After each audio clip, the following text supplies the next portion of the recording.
какая она мисс там щекастая или что-то такое, ну типа очень злые комментарии. Besides, we have spent over $10,000 to maintain our facilities ever since this home is arrived. Я, значит, познакомилась с этим актером Эмилем Хиршем. Let's go.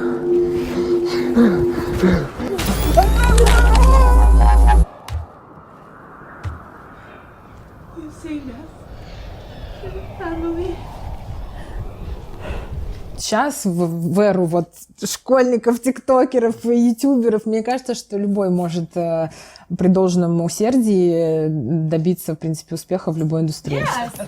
Just shut up before you kill the moment. Ну, мы даже же с Энтони Хопкинсом снимались в этом фильме.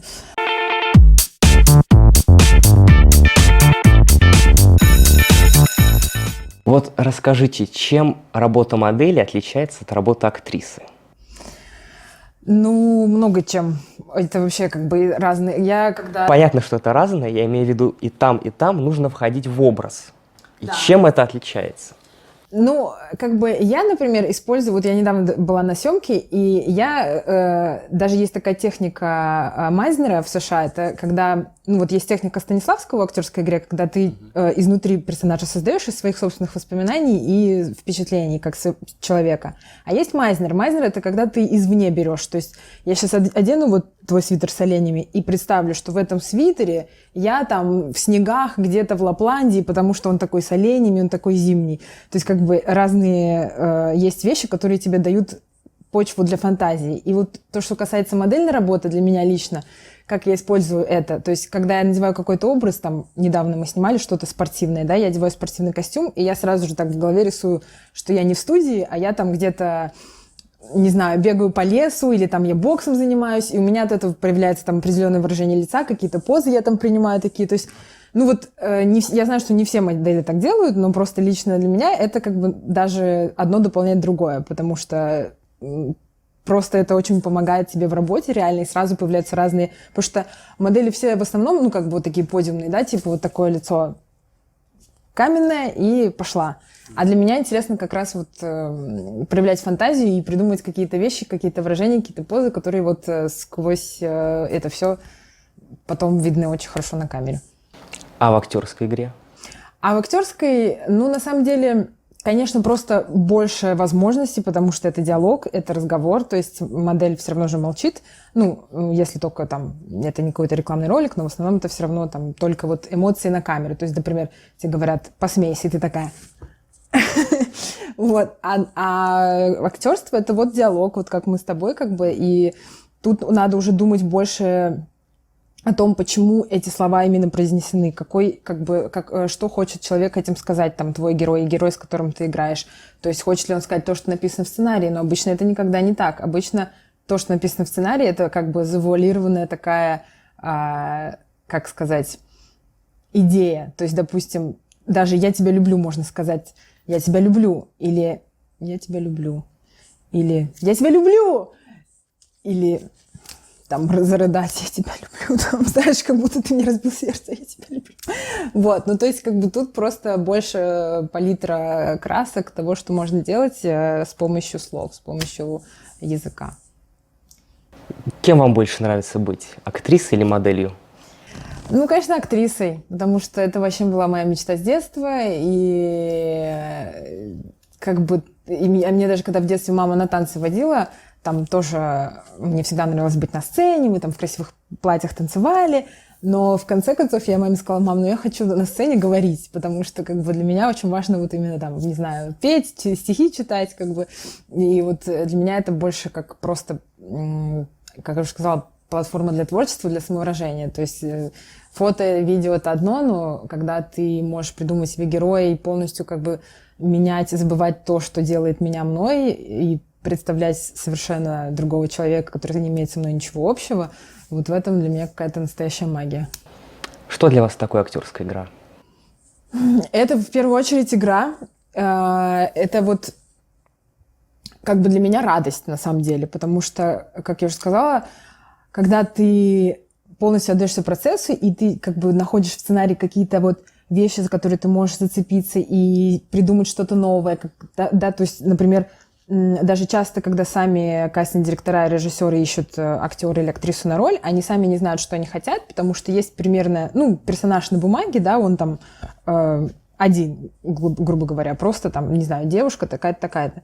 Но как бы кино — это команда, то есть то, что актер привносит в эту роль, оно может быть вообще совершенно неожиданным. И очень часто так бывает. То, что, допустим, режиссер видит там какую-то более сдержанную, там, более спокойную героиню, а приходит там бурная, яркая, делает все это совершенно по-своему, и он такой: да, вот так мне нравится, а не так, как я придумал. То есть как бы я сама брала курсы по написанию сценариев тоже, и изучала, как пишется сценарий, и понимаю, что это действительно так, когда ты... даже когда вот мы книги читаем, ведь мы все представляем там персонажей по-разному себе, хотя там, в принципе, описание — это одно и то же. Персонаж, он и в Африке персонаж. Но у каждого свое видение все равно. Вот какие у него ужимки, какие повадки, какие, там, не знаю, черты лица, то есть даже если они описаны. Поэтому для меня вот это именно...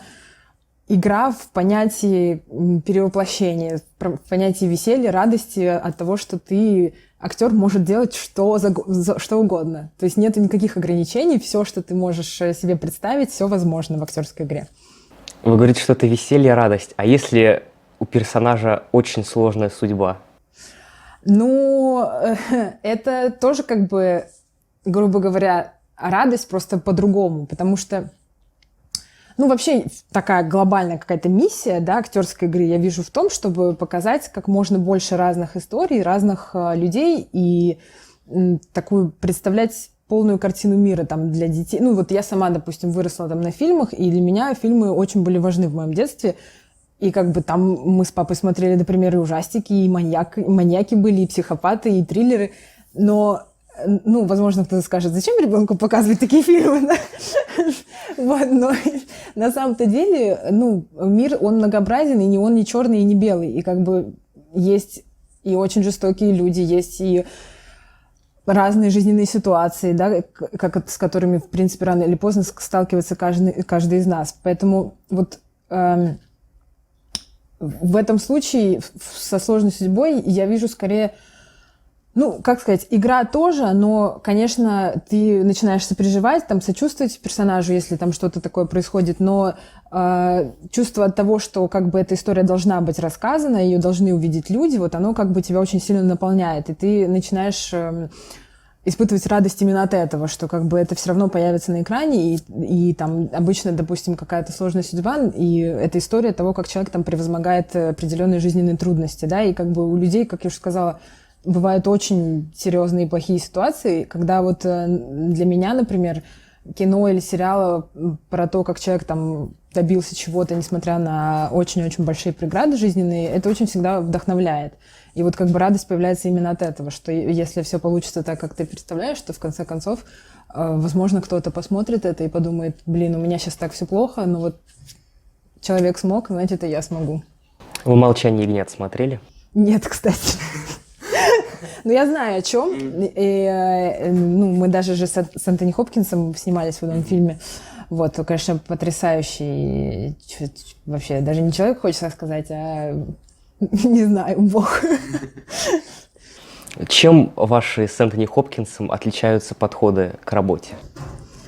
Как раз-таки у него тоже, в принципе, такая же философия, насколько я поняла вот там из разговоров с ним, что он также глубоко, по крайней мере, изучает персонажа. То есть он очень много читает сценарий и очень много проводит такого анализа и подготовки к любому своему персонажу и фильму. Но вот то, что вот я научилась чему именно от него, это всю эту подготовку в момент, когда ты оказываешься перед камерой, нужно как бы забыть.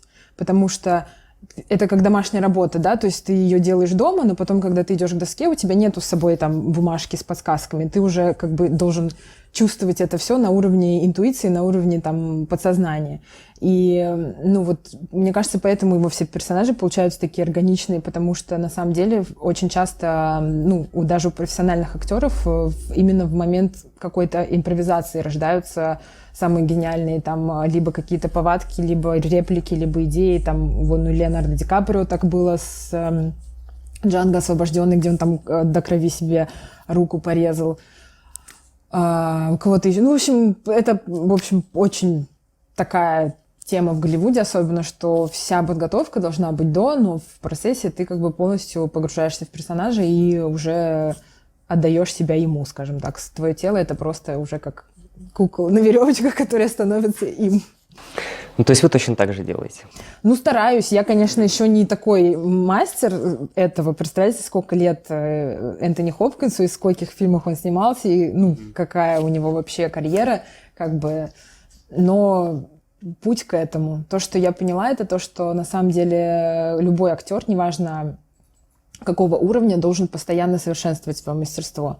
То есть нету, вот, как я говорила, да, что нету лимита того, что возможно, но и нету лимита того, что ты не мог бы сделать еще.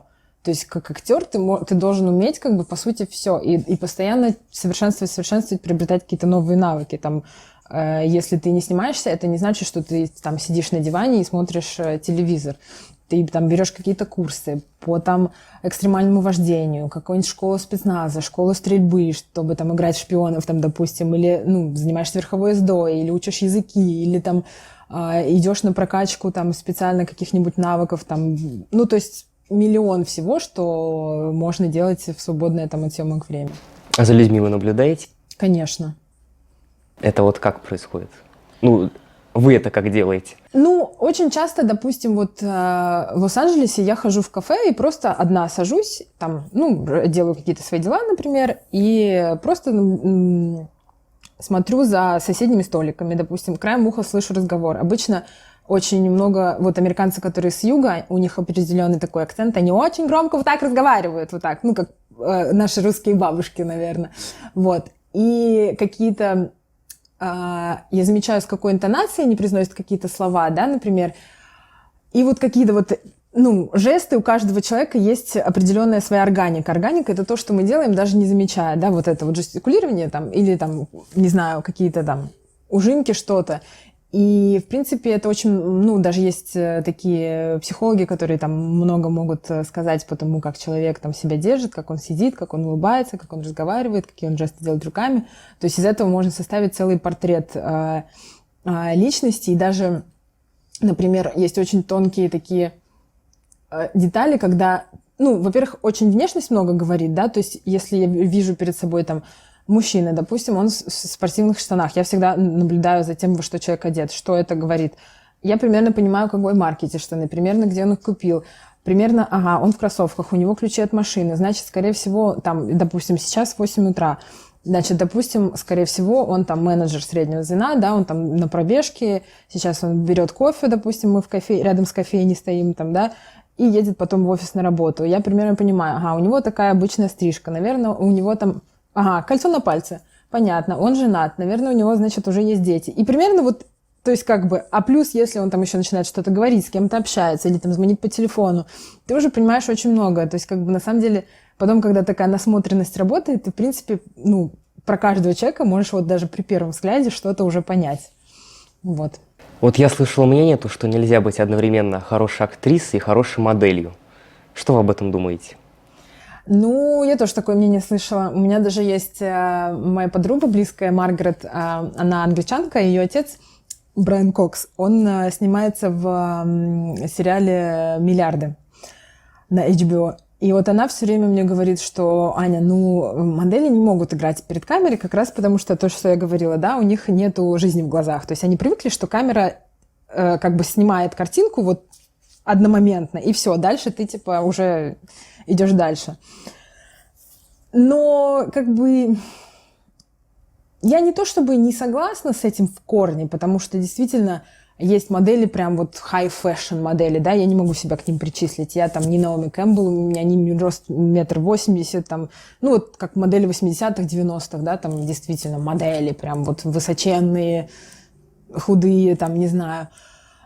Но мне кажется, что в принципе мы сейчас идем к такому миру глобально, да, вот про все профессии, я так считаю, что уже как-то стираются эти грани между все. Я даже слышала теорию, что в будущем будет несколько циклов у человека несколько профессиональных циклов. То есть, допустим, ты получаешь образование, работаешь по нему там 3 года, потом ты сменяешь, получаешь дополнительное образование, работаешь по этой специальности 3 года. То есть, ну, как бы это немножко такой, мне кажется, стереотип прошлого. То есть вот сейчас в эру вот школьников, тиктокеров и ютуберов, мне кажется, что любой может при должном усердии добиться, в принципе, успеха в любой индустрии.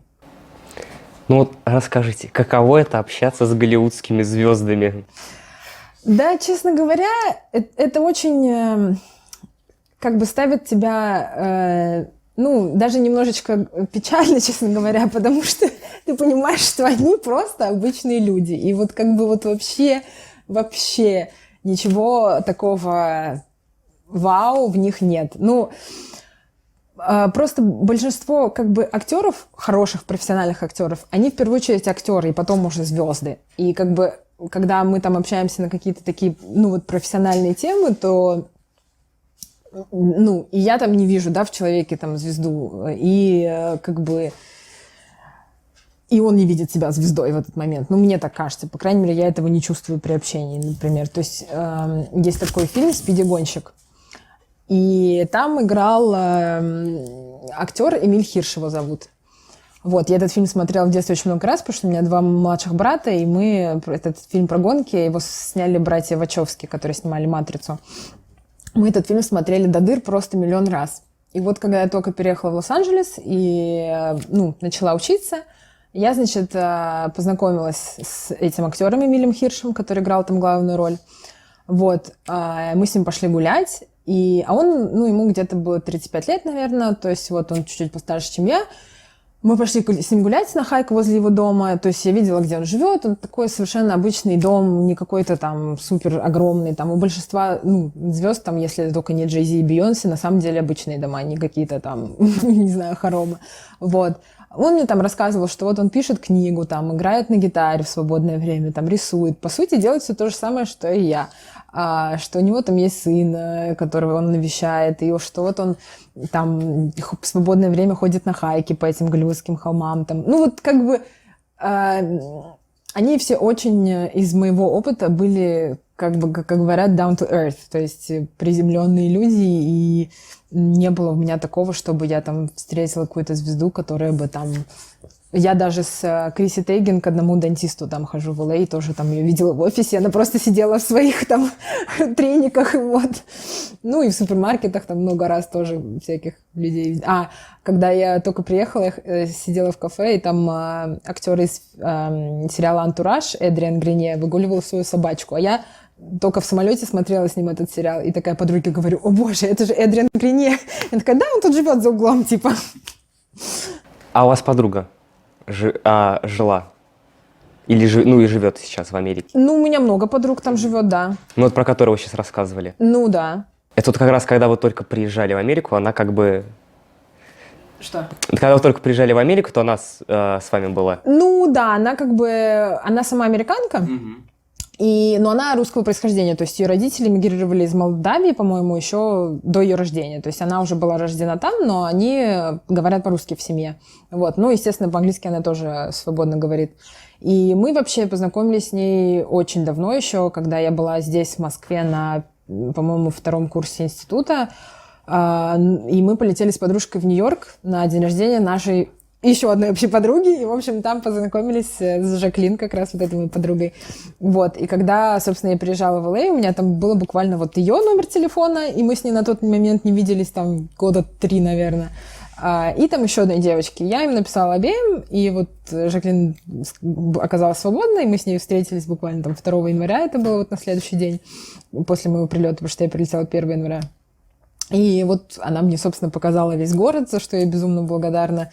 Рассказала, где что, показала все самые там лучшие какие-то места, и рестораны, и места для прогулок, и магазины, и вообще там продуктовые, короче, все, что вот нужно для знания человека, который приезжает жить в новый город. Вот как только вы приехали, что вы сразу начали делать? Ну, я как бы поступила на учебу в театральный институт имени Ли Страсберга. Ли Страсберг — это был такой драматург, который, в принципе, изобрел свою технику, но основанную в основном на теории Станиславского, тоже вот про создание персонажа изнутри себя. Просто американский.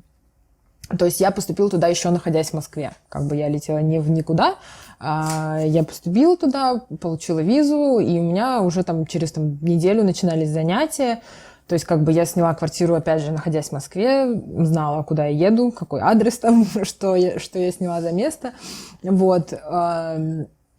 Просто как бы вот сошла с самолета, прошла таможню, взяла такси, поехала по адресу съемной моей квартиры.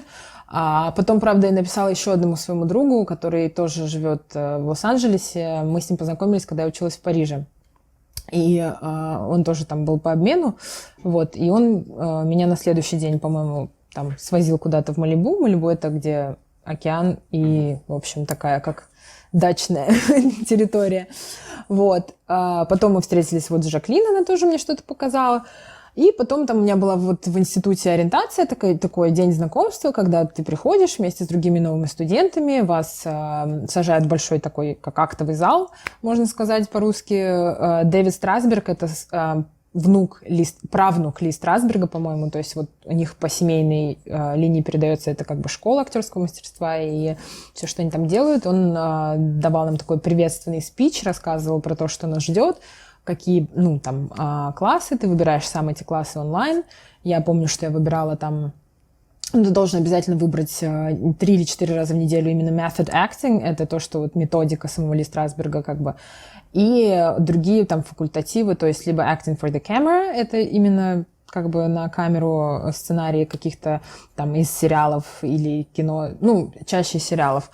Вот, потом я брала еще Dance Theater, это мюзикл, то есть мы под музыку ставили номера. И также там была, по-моему, в первом семестре не акробатика, а вот как бы профессиональный человек учил нас именно как владеть своим телом правильно. То есть мы тоже делали разные упражнения на правильную постановку спины, шеи, на различные там зажимы, какие в суставах могут быть там у людей.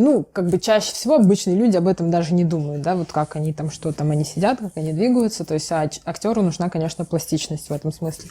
И я помню, что еще мне очень понравился класс как раз боевого искусства, сценического боевого искусства. Мы там, моим партнером был бывший спецназовец из Гавайев, такой парень, который в 3 раза больше меня, весь сплошная мышца. И у нас было упражнение, когда я должна была от него отбиваться, и он как бы должен был мою коленку вот так вот ногой. И потом он мне так сильно эту коленку отбил, что у меня был тут огромный синяк. Недели 2, наверное, еще. Вот. И, собственно, потом я начала учебу и уже продолжила ее. Вот так. Это было начало. А вот почему вы решили поступить в МГИМО? Вот как бы возвращаясь ко всему этому, как сказать, я, в принципе, с детства очень любила тоже и читать, и писать, писала рассказы, писала свои там дневники даже с 6-7 лет. И я всегда, я помню, даже маленькая лежала и думала, как я могу ограничиться одной профессией? Типа, мне все интересно. Я еще рисую, например, я еще дизайнером мечтала быть. То есть я думаю, если я буду дизайнером, мне уже будет обидно, что я не стала там актрисой. А если буду актрисой, мне уже обидно будет, что я не стала дизайнером там, и так далее. Вот. И я заканчивала школу в Швейцарии 15 лет и учила французский. И как бы я стала, смотреть и думать, что мне делать дальше. Вот. Но к тому моменту мы ставили там в школе Ромео и Джульетту, и моя преподавательница французского сказала, что Аня, там у тебя такой талант, тебе нужно обязательно поступать в театральной Москве. Там она дала мне контакт своей подруги Елены Дробышевой, актрисы. Вот, я прилетела в Москву, и, это Елена говорит, нужно поступать в театральный. А это был уже конец мая, и во всех театральных вузах все вступительные экзамены уже, первый этап был завершен. То есть, как бы я уже не могла на этот год поступить. И я тогда подумала, хорошо, что мне делать еще? Мой папа заканчивал МГИМО, и я подумала, вроде как бы умный человек, посмотрю, какие там есть факультеты. Посмотрела и увидела факультет международной журналистики, и как раз-таки подумала, что, с одной стороны, это тоже творчество, это тоже про там узнавание людей, про как бы не совсем, конечно, актерство, но, тем не менее, да, ораторское мастерство, ты тоже должен быть перед камерой, уметь держать себя в кадре, у тебя должна быть там красивая речь, красивая осанка, то есть примерно есть какие-то, ну, схожести, да, в этих профессиях. И потом я думала, что если, допустим, я потом буду работать на телевидении, возможно, это будет как-то связано там с кино, и, может быть, я смогу там с кем-то познакомиться, где-то посниматься, то есть, ну, какая-то такая логика в моей голове была. И плюс МГИМО — международный вуз, то есть возможность продолжать изучение там французского, английского и других иностранных языков меня тоже как бы привлекала, потому что я всегда была тоже такой глобалист. Спасибо родителям, в детстве много путешествовали, и вот мне всегда хотелось как-то, ну, пожить в разных странах, попробовать там разные вещи, то есть не ограничивать себя одной страной. А даже насчет театрального, вот я недавно думала, что, ну, все равно такое как бы сугубо русское театральное образование — это именно вот сплошной театр каждый день, и потом как бы только театр. То есть немножко для меня было как бы это ограничивающее. Вот, и я подала в МГУ тоже на всякий случай, на журфак, и в МГИМО. И, кстати, еще подавала в Британскую высшую школу дизайна на фэшн-дизайн тоже. Но с дизайном я поняла, что я очень люблю рисовать, но я не очень люблю шить. У нас в школе была как раз технология, и мы шили пижамы, и я поняла, что я и расчеты точные, это не совсем вместе сочетается. Вот. И когда меня взяли уже в МГИМО, я уже подумала, ну, как бы, значит, и все, так тому и быть, в общем. А почему вы не решили не заниматься карьерой журналиста? Ну, я не совсем так решила. Я и, в принципе-то, занималась всю свою студенческую жизнь. Я начала работать на первом курсе еще в 16 лет. Я школу закончила в 15, и вот мне летом исполнилось 16, и я уже была на первом курсе. И я начала сразу подрабатывать. Я пошла в журнал такой был SNC, но он, по-моему, до сих пор есть. Style News Comments, что-то такое. Ну, SNC, и тогда редактором главным была Ксения Собчак. Вот, я помню, что это было лето после первого курса, я сидела и рассылала везде свои резюме по всем редакциям города, по-моему, там от Космополитена до, ну, как бы всего там глянца. Вот, меня позвали туда, в этот журнал. Я пришла, это было лето, там был пустой офис, сидела одна девушка, которая была, по-моему, заместителем главного редактора или что-то такое. Вот, и она мне просто дала вот такой список заданий, что мне нужно сделать, там, организовать, по сути, съемки на весь сентябрьский, октябрьский номер. То есть я была как бы там продюсером, грубо говоря, и мы ходили вот практически все лето с авторами, брали интервью, у Киры Пластининой брали интервью, у Ирины Прохоровой, которая сестра Михаила Прохорова, потом у Михаила Идова, он был тогда главным редактором GQ, брали интервью, я помню. Ну, в общем, вот как бы я уже тогда погрузилась в это, а потом продолжила дальше еще работать на там, и на втором, и на третьем. Ну, на третьем я уехала в Париж, правда, учиться. Вот, ну и после выпуска еще 2 года проработала в российском Vogue. Vogue вы чем занимались? Я сначала пришла туда как ассистент главного редактора, то есть примерно как «Дьявол носит Прада», все в одном, все один в один, вот. А потом постепенно, когда уже какое-то время проработала, Вика, это вот моя начальница, давала мне больше заданий разных, то есть какие-то там маленькие текстики написать, там, или, например, я там речи ее писала, то есть, она видела, что я хорошо пишу, в принципе, то есть я сразу даже на собеседовании сказала, что там моя дальнейшая цель — работать, как автор, да, потому что мне больше всего это нравится. Вот, и с какого-то момента, где-то через несколько месяцев, наверное, тогда только-только зарождался инстаграмный бум именно, то есть он еще не был таким как бы перенасыщенным, вот, и инстаграм Вога был как бы, просто инстаграмом, то есть без там четкого стиля, без ничего, и вот Вика сказала, не хочу ли я его вести, вот, я, естественно, сказала, что очень хочу. И спустя несколько месяцев вот я начала его вести, как бы тоже каждую подпись, каждый пост я утверждала с ней, отправляла ей, как бы текст на утверждение, вот она что-то там редактировала, потому что она была довольно строгим таким редактором, вот. И, собственно, так я практически 1-1,5 года провела вот вот так в телефоне постоянно, потому что в день должно было выходить там по 2, по 3 поста, и постоянно плюс еще сторис, плюс мне присылали там видео с показов там с Милана, с Парижа, с Нью-Йорка разные там модели, какие-то наши рекламодатели, то есть я постоянно была вот так вот. А потом, когда я уже уволилась и переехала в Лос-Анджелес, я продолжала это делать еще из Лос-Анджелеса, то есть в Лос-Анджелесе ставила себе будильники там на 4 утра, когда в Париже проходил показ Шанель, чтобы проснуться и выставить именно в это время там первые луки. Вот. И потом уже из Лос-Анджелеса еще писала статьи для них тоже. Они какие-то мне заказывали, там либо это были интервью, либо мои там авторские статьи. Ну, вот так вот. Продолжала с ними дружить, в общем. Вы тоже делали интервью? Да, да. Какой сам был запоминающийся? Сложно так сказать, потому что все мои героини были очень такие яркие, необычные. Я помню, что мне очень запомнилось интервью с Амандой. Ну, она как бы Серни, но по-русски Черни, потому что у нее первая Си в фамилии. Она как раз вайнер и блогер. И она вот из того первого поколения именно этих вайнеров, которые снимали такие короткие ролики и стали популярными в Америке. Там Хуанпа, и еще вот Лили Понс, и вот она, Аманда эта. И еще ее, по-моему, парень какой-то.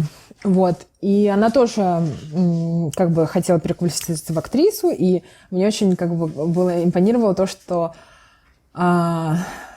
ну вот как бы для меня вообще это было какой-то, не знаю, взрыв мозга, то, что я на пляже в Санта-Монике с океаном сижу, и я сама учусь на актрису, и в то же время я беру интервью у девушки, которая тоже хочет стать актрисой для российского Vogue, и тут рядом фотографы, стилисты и визажисты, и как бы как вообще это может быть, как бы, ну, то есть одно дело, да, там я мечтала быть актрисой, но я никогда не мечтала в таком ключе, что у меня получится совместить все, что я хочу, в одном флаконе. Ну, такое редко бывает, мне кажется. Вот. Ну, и как бы вот в тот момент, это было как раз первое интервью, по-моему, которое они мне заказали из Лос-Анджелеса. И еще, понимаешь, в чем было дело? То есть я когда уезжала, я, конечно, ну, мне было жалко увольняться, потому что я много времени и сил потратила на это, и ну, я просто понимала, да, что если я сейчас не попробую, да, пойти за своей мечтой, то потом уже реально будет поздно. Но у меня, конечно, были такие чувства, что, ну, мне реально жалко моего там опыта, образования, и как бы мне это нравится. И я, честно, не ожидала даже, что у меня получится там сохранить с ними связь и действительно там брать какие-то интервью. То есть я думала, что, ну, как бы я уеду и уеду, все, и все забудут про меня. И вот, наверное, именно это интервью первое самое было для меня таким очень эмоциональным в этом плане, поэтому мне так запомнилось. За что вы любите глянцевый мир? Ну, за глянец.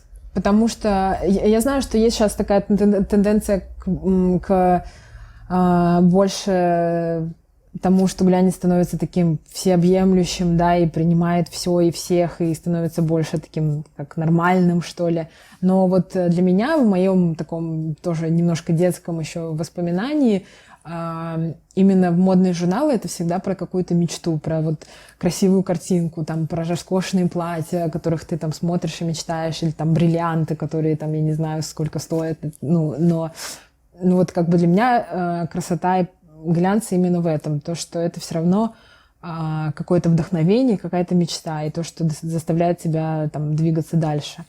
Вот. Ну и, конечно, уже побыв сама редактором, я поняла на самом деле, что все редакторы всех отделов и культуры, и моды, и красоты очень усердно много работают, чтобы там появилась та или иная статья, и как бы это зачастую большой ресерч, там, чтобы написать что-то, нужно опросить несколько там экспертов по этому мнению, там нужно провести какие-то исследования, нужно составить там свой анализ, нужно еще это так красиво написать, чтобы это было интересно читать, то есть, ну, это действительно большая работа, и когда вот есть такое выражение «вкусный текст», когда его так интересно и так вкусно читать, и ты получаешь одновременно такое наслаждение, да, и как бы пользу какую-то, новую информацию. Вот, ну, в этом есть тоже для меня определенная такая магия. Есть такой стереотип, что глянец — это фальшь. Ну, возможно. Я бы не сказала, что это фальшь. Может быть, какие-то приукрашения, как я сказала, да. Естественно, никакая там новоиспеченная мама не выходит в платье с вечерним шлейфом гулять с ребенком в коляске, там, как в модных съемках это бывает, да. Ну, как бы откровенно фальшь. Наверное, это очень все относительно. Возможно, есть, конечно, и глянец он разный. То есть, опять же, журналов великое множество, и невозможно, наверное, их всех под одну гребенку как бы, ну, собирать.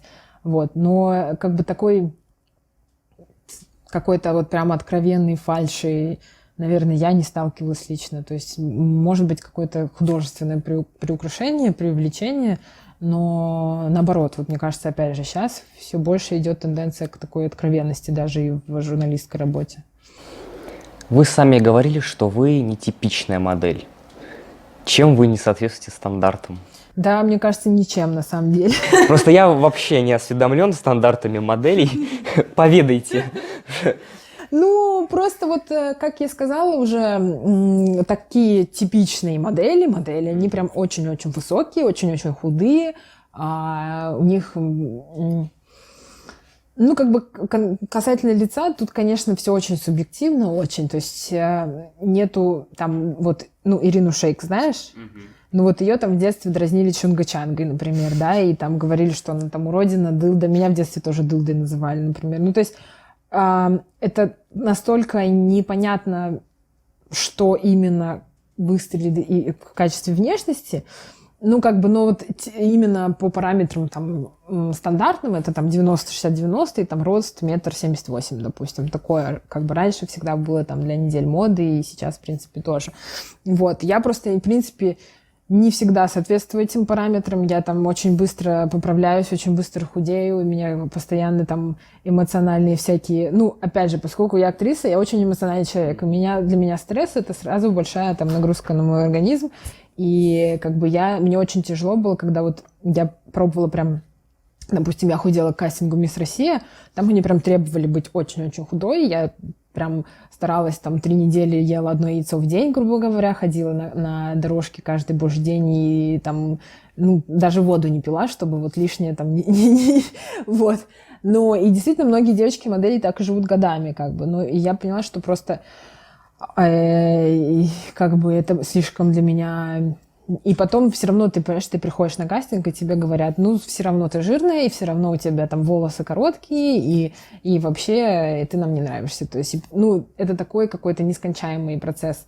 То есть в этом плане, наверное, если бы я приложила бы больше усилий, конечно, я бы, может быть, могла продолжать это делать. Но я просто для себя пришла к выводу, что лучше, мне ценнее и дороже моя индивидуальность и то, что у меня внутри, чем вот эти параметры. И если там это означает, что на 90% кастингов я не прохожу по параметрам, там, ну, значит, так тому и быть. Значит, на 1% кастингов я пройду за то, что я это я, а не за то, что я это там какая-то версия меня убогая, которая там умирает. Ну, то есть нетипичность — это проблема для модели? Ну, опять же, смотря какая. То есть... Я бы сказала, что в России это больше проблема. В России это 100% проблема. То есть на Западе, конечно, люди понимают, что чем ты индивидуальнее, тем твоя оригинальность более в цене. У меня есть даже одна моя знакомая модель, которая... У нее была операция на мозге, и она... ну, ее побрили на лысо. И она 1,60 м ростом, маленькая, низенькая, ну, худенькая, но вот как, такая, как ребенок прям. И когда ее друг, один модельный букер, увидел с этими побритыми волосами, он говорит, давайте сфоткаем, и я отправлю там в Милан. И он ее просто сфоткал прям в больнице. Отправил в Милан, и там через месяц она открывала показ Гуччи. Хотя она не модельных параметров, она, ну, как бы вот, да, то есть я бы сказала, что именно в России, допустим, никто бы не сказал, что она модель. Ну, мне кажется так, да, а люди, которые видят вот за этими параметрами, они, мне кажется, умеют оценить вот как раз внутреннюю красоту и оригинальность. И как бы то, что, вау, такая классная модель у них открывает показ Гуччи, то и ни у кого больше не будет такой модели, и это явно запомнится, да. То есть, ну, вот, мне кажется, в этом сейчас потихоньку мир к этому приходит, но, конечно, Россия немножко помедленнее. Помедленнее, да. Какие все-таки модели более востребованные? Опять же, это очень зависит от места. То есть в России, вот я заметила, даже потому, я всего месяц тут, да, ну, так кручусь в этом сфере. То есть такие стандартные русские девушки с косой до пояса, высокие, такие славянского типа внешности. Вот как бы такое. В Америке, например, вообще все. Вот вообще вот я была на съемке недавно для Nux Cosmetics, это такой крупный бренд косметический, и я еще переживала тоже, думаю, блин, я, наверное, там буду опять самый толстый, наверное, все там остальные, ну вот обычно в России у меня всегда было такое впечатление после кастинга, что я прихожу и думаю, я самая низкая и самая толстая. А там просто я прихожу на съемку, и там мексиканки с их там пышными формами, там афроамериканки с их там волосами там во все стороны, там азиатские девушки тоже там, ну то есть совершенно разного типа, разного роста, разного веса, разных параметров. Вот как бы в Америке сейчас, по сути, мне кажется, любая может быть моделью, даже моя мама, наверное. Вот. То есть и касательно возраста, кстати, тоже это большой эйджизм раньше был, что там после 25 все, ты уже второй сорт, старый отброс, и иди лесом. Сейчас там и после 30 девушки работают, и после 40, и как бы даже в 50. Вот.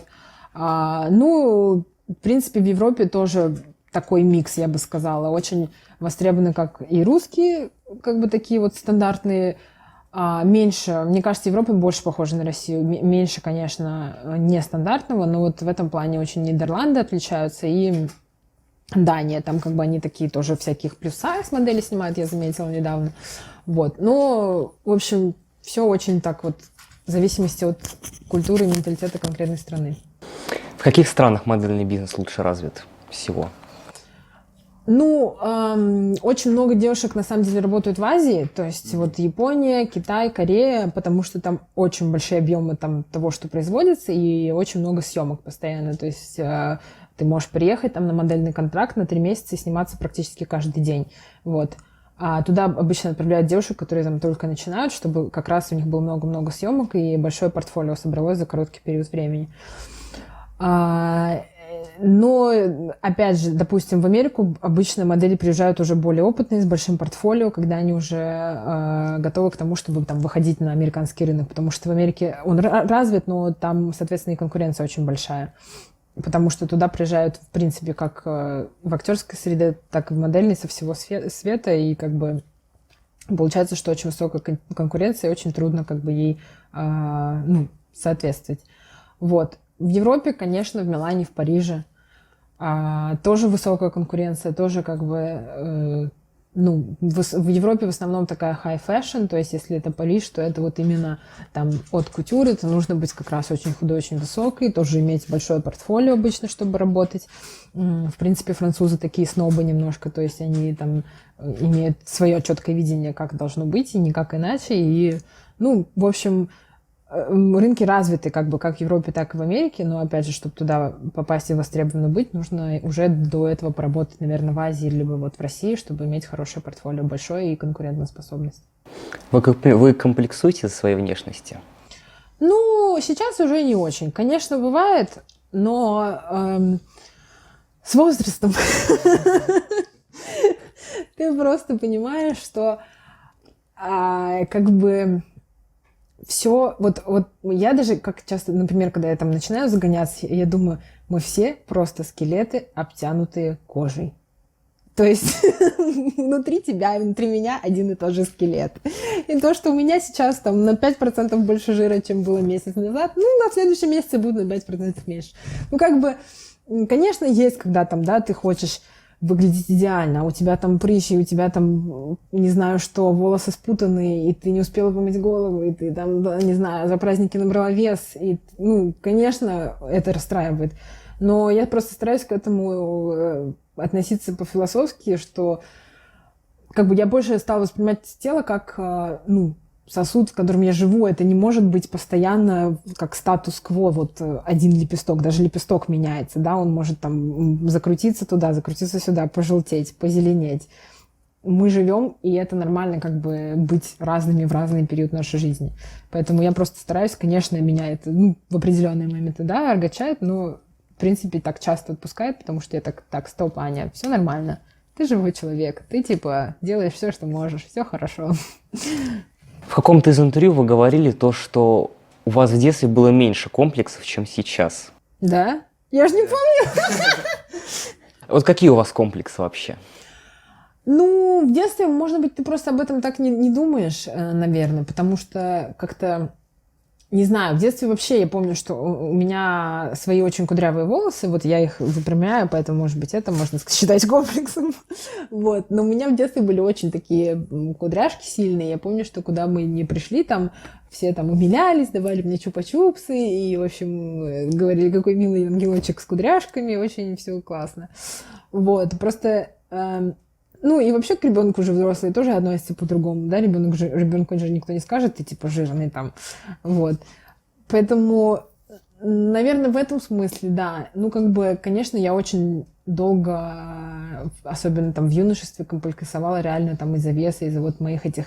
Потому что я помню, что я в 14 лет прочитала в одном журнале, что модель должна быть строго 90, 60, 90. И я считала, что все, что там за 90, даже 91, это уже 10-я степень ожирения. И поэтому я очень всю свою юность, в принципе, потратила на бесконечные диеты, на гречку, на кефир, на овощи, на постоянные дорожки, спортзалы. То есть у меня прям были периоды прям настоящей такой булимии и настоящей там, ну, чуть ли не анорексии, ну, короче, такие очень, вот. И как бы я думаю, что это всегда, навсегда все равно во мне, потому что любой даже психолог скажет, что как бы ты не, ну, до конца не можешь, да, избавиться от этого, если только не сделать лоботомию мозга, чтобы совсем все забыть, но ты можешь постоянно просто с этим работать и как бы постоянно каждый день напоминать себе о том, что все хорошо, ты прекрасна, такая, какая есть, вот. Ну, например, вот еще у меня был всегда большой комплекс из-за моих щек. Я думала, что у меня такое круглое лицо и большие очень щеки. И мы вот там выпускали видео одно на портале Мэш, и я там прочитала комментарии, там люди пишут, у нее такие щеки, она какой она русский... А я тогда выиграла конкурс «Мисс Русская Лос-Анджелес», и люди там пишут, какая она мисс там щекастая или что-то такое. Ну, типа, очень злые комментарии. И я помню, что я сидела прям плакала, потому что я думала, блин, ну как люди могут быть такими злыми, что как бы даже не зная человека, ну типа, зачем просто, зачем? Ну, если ты даже это подумал, зачем это писать? Вот. И потом у меня была вот эта съемка для Нюкс как раз, и я помню, что я, ну, как раз тоже комплексовала, да, там, что я там, не знаю, не в самом своем худом состоянии сейчас, не в лучшей форме, там, опять после карантина.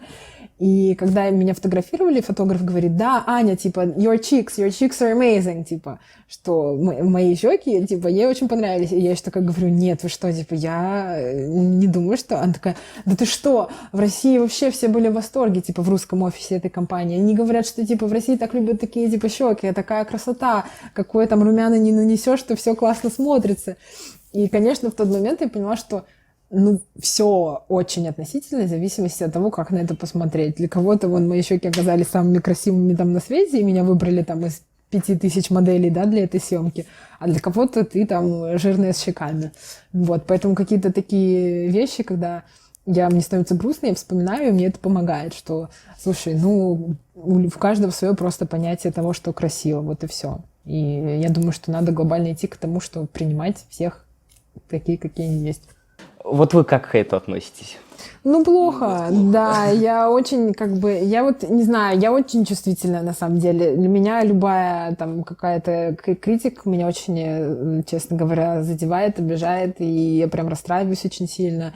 Ну, и как бы, я стараюсь, конечно, говорить себе, слушай, ну, типа, это люди, что, типа, они там от своей боли это пишут, но вот... Возможно, потому что это мои там еще какие-то комплексы, да, это так отзывается там во мне, что, не знаю, я вот пока что очень панически боюсь какой-то критики и того, что меня будут... Ну, не знаю, может быть, это из детства, там, когда тебя ругали, там, родители, не знаю что, но вот почему-то до сих пор во мне такой какой-то страх, что мне скажут, что ты там такая-сякая, плохая, не умеешь ничего, не талантливая, ты там, не знаю, вот для меня это, конечно... такой болезненный момент, и вообще я считаю, что, ну, тоже не хочу уж так плохо-то говорить про нашу страну, но у нас как будто бы все равно вот это в культуре, вот такое немножко обсирание, потому что, когда я живу в Америке, я как-то так уже привыкла, что, ну, может быть, это напускное, да, там многие говорят, что там тоже американцы там за спиной там говорят, а тебе в лицо типа улыбаются. Может и так, я не спорю с этим, но потом ты приезжаешь, и там на меня там все, не знаю, я там дверь не смогла открыть, консьержка на меня начала орать, что типа, что тебе, швейцар должен дверь открывать? Там, знаешь, ну просто в какой-то такой житейской жизни. Или там таксист меня обматерил за то, что я села не с той стороны. Ну, в общем, какие-то такие вещи, знаешь. Вот, и я просто такая думаю, ну что же такое-то? Ну мы же все люди, мы же должны быть братьями и сестрами, относиться друг к другу с добротой там, и уважением. И, ну, я не знаю, может быть, какая-то наивная, конечно, тоже в этом плане. Там и были ситуации, когда люди меня обижали. Я думала, ну как же так? Я же там типа к ним со всей душой, с добротой, и они типа так ко мне. Но вот не знаю, очень мне непонятны. Даже вот эти шоу, там, на которых людей там все обсирают, да, на Ютубе есть какие-то такие, да, где человек приходит, и его там начинают как-то гнобить, типа. Стебать. Да, стебать. И я тоже, мне подружки показали, я думаю, господи, зачем? Кто это вообще придумал? Что в этом смешного? По-моему, это не смешно, а грубо, и как-то не прикольно даже, и ничему не учит хорошему там всех этих школьников, которые это все смотрят. Ну почему? Это учит смеяться над собой. Ну, понимаешь, просто юмор тоже ведь разный бывает. Есть как бы, когда это смешно, а есть, когда это жестоко. И мне кажется, что очень это часто тонкая такая грань. Ну, как бы я не боюсь посмеяться над собой, но просто, как объяснить-то, господи, ну, всему есть предел, скажем так. И вот тому, что я там увидела, например, или тому, что люди пишут там в комментариях некоторым там и блогерам, и звездам, и так далее. Ну, как бы, по-моему, в этом ничего смешного нет. Ну, конечно, в зависимости от того, как к этому относиться, но глобально, как бы, я не говорю, что там юмор — это плохо. Нет, конечно, нет. Это классно и весело, и здорово. Но когда это именно прирастает в какие-то издевательства и, типа, откровенный хейт, ну, это же, типа, не смешно и не прикольно, по-моему. У вас в детстве какие были отношения с одноклассниками? Ну, нормальные. Не могу сказать, что какие-то там суперские, но, в принципе, у нас была такая дружная школа, вот последняя, в которой я училась, 1293, кстати. Моя классная руководительница Светлана Валерьяновна, здрасте. Она до сих пор мой друг на Фейсбуке. Вот, я очень ее люблю, она нас возила везде. Мы ездили в Италию, во Францию с ней. Ой, нет, во Францию не ездили, в Италию ездили, в Чехию ездили. Ну вот она нас собирала, там, наш класс, и мы там, кто хотел, ездили там на каникулы. Потом у меня была эта школа с углубленным изучением английского языка, и мы вот с моими подружками, одноклассницами в Англию ездили тоже на курсы. То есть вот у меня была такая группа моих подружек, и мы все были очень-очень дружны, все время там оставались с ночевками друг у друга дома, вместе там готовили всякие торты вот на технологии, шили. То есть вот последняя моя вот эта школа, как бы очень я ее любила, и было все классно и хорошо. А до этого вы в другой школе учились? Я училась всего в 3 школах. То есть вот с 1 по 3 я училась в частной школе, потом чуть-чуть поучилась в другой государственной, мне там не понравилось, но не из одноклассников, а просто потому, что там программа была очень, ну, как сказать, не то что устаревшая, ну, то есть там английский они проходили то, что я проходила там в 1 классе, как-то так было, то есть почему-то очень, вот. И потом я уже пришла вот в эту 1293. То есть, ну, в частной я вообще мало что помню, честно говоря. Мне было там 6, 7, 8 лет, но помню, что тоже был в принципе, дружный класс. Мы все время что-то там придумывали, какие-то игры, все время тоже куда-то ездили. Я помню, что я очень любила этот театр Образцова с куклами. Нас все время со школы туда возили, и я прямо обожала все эти представления и буфет. Так, а теперь идем в буфет. У вас не было полноценных отношений, так? Ну, нет, можно сказать, что нет. Как вы думаете, из-за чего? Ну, я думаю, что из-за моих слишком высоких стандартов. Потому что я их как бы, ну, к себе применяю. И, соответственно, жду того же самого от других людей. И зачастую это совершенно как бы несоотносимо получается. То есть вот то, что я сказала, да, что я там, допустим, наивна и думаю, ну я же хорошо к людям отношусь, значит, они ко мне должны хорошо относиться. Но я забываю о том, что, ну нет, так не работает. Как бы то, как ты относишься к людям, это еще не значит, что они к тебе также будут там честно и хорошо относиться. Так же и тут примерно. То есть как бы ни разу не было, ну, естественно, я там влюблялась кучу миллионов раз, но вот не было такого, чтобы как бы я видела в человеке то, что вот я вижу в самой себе, и то, что мне бы хотелось реально с ним как-то чаще и больше время проводить постоянно. Ну, отношения это же как бы, да, вы постоянно вместе, да, вы что-то вместе там делаете, растете, развиваетесь и так далее. То есть, чтобы я постоянно чему-то там училась у этого человека, или там, ну, как бы вот, чтобы у нас было какое-то совместное там развитие и, не знаю, видение этой жизни, там, допустим, ну, даже тот факт, что я всегда хотела уехать в Америку, очень был, ну, довольно таким большим препятствием, потому что там ты встречаешься с молодым человеком и говоришь, типа, я там через год уезжаю в Америку, возможно, навсегда, и как бы и чего. Ну, то есть, ну, а в Америке тоже очень... В принципе, я там ходила вот на много свиданий там и с европейцами, и с американцами, но там не хватает для меня лично вот из моего опыта такого какого-то набора русского джентльмена, что ли. То есть все равно у нас в культуре немножко, что, ну, там, мужчина должен там немножко позаботиться о тебе, да, где-то проявить там какую-то более, не знаю, выносливость там или там, ну... То есть все-таки в Европе и в Америке менталитет такой, что как-то каждый сам за себя, и покуда нам там выгодно быть вместе, мы будем. Ну, как не выгодно, так разойдемся, типа. Вот. Ну и потом самый простой, честно говоря, ответ, я даже недавно об этом думала, то, что я очень много в детстве всяких читала там сказок и всего, и вообще как бы верила, что типа я влюблюсь один раз, выйду замуж, и это уже будет на всю жизнь. Я понимаю, что в наш век это звучит вообще очень странно и глупо, наверное, но я просто думаю, что, ну, и как бы, если я есть такая на свете, значит, есть где-то человек такой на свете, который тоже такой интересный, и талантливый, и творческий, но при этом как бы и умный. Значит, может быть, однажды мы встретимся. Почему, вот как вы думаете, почему люди не относятся к вам так же, как вы к ним? Ох, вот это уже сложный вопрос.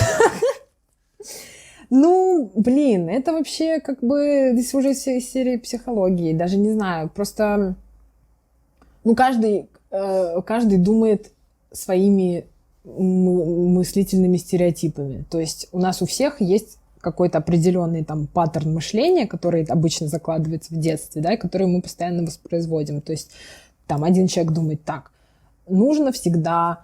там выучиться, потом пойти на работу, сидеть в офисе, и все. Это только так и никак иначе, допустим. Как думает мой папа и все его друзья. Они говорят, что такое профессия актрисы? Это не существует, типа, что за бред? Вот. И уже как бы, ну, люди, когда мыслят так, как они мыслят, то как бы им сложно иногда, ну, очень мало людей, на самом деле, которые встают своими ногами в место другого человека.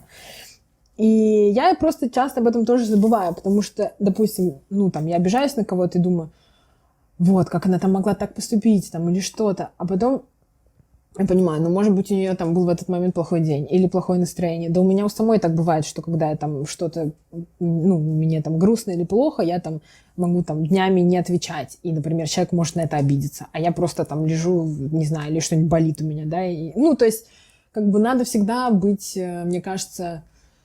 думать о том, что происходит в голове у другого человека и как он мыслит. Вот. Но я просто не всегда это, конечно, делаю. Вот и все. Просто потому, что все мы люди. И каждый думает по-своему так, как он думает. И вот.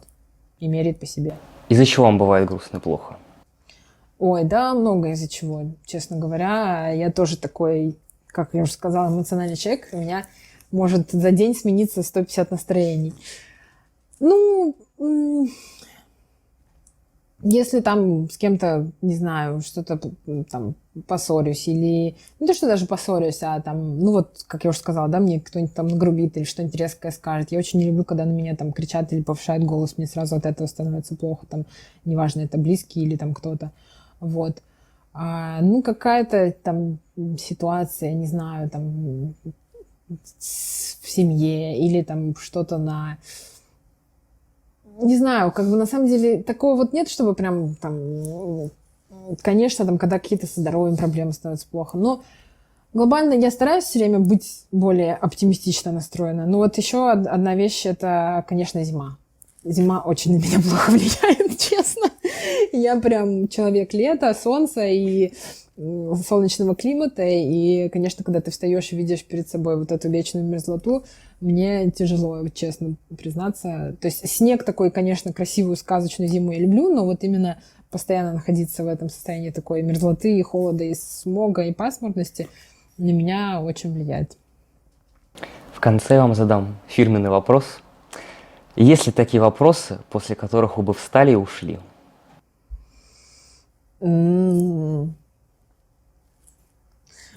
если, может быть, только что-то личное. Ну, хотя, мне кажется, что нет, наверное. Потому что на любой вопрос можно найти ответ. Даже если ты не хочешь отвечать на какой-то... Ну, очень часто звезды так делают. Например, даже я сама как интервьюер спрашивала, там, я брала интервью у певиц, и я их спрашивала про личную жизнь, и они как бы не хотели отвечать, и просто так, типа, улыбнулись, и вот так делали. Поэтому на любой вопрос, который я не захочу отвечать, я просто улыбнусь так. Не знаю. Хорошо, спасибо. Да, тебе спасибо.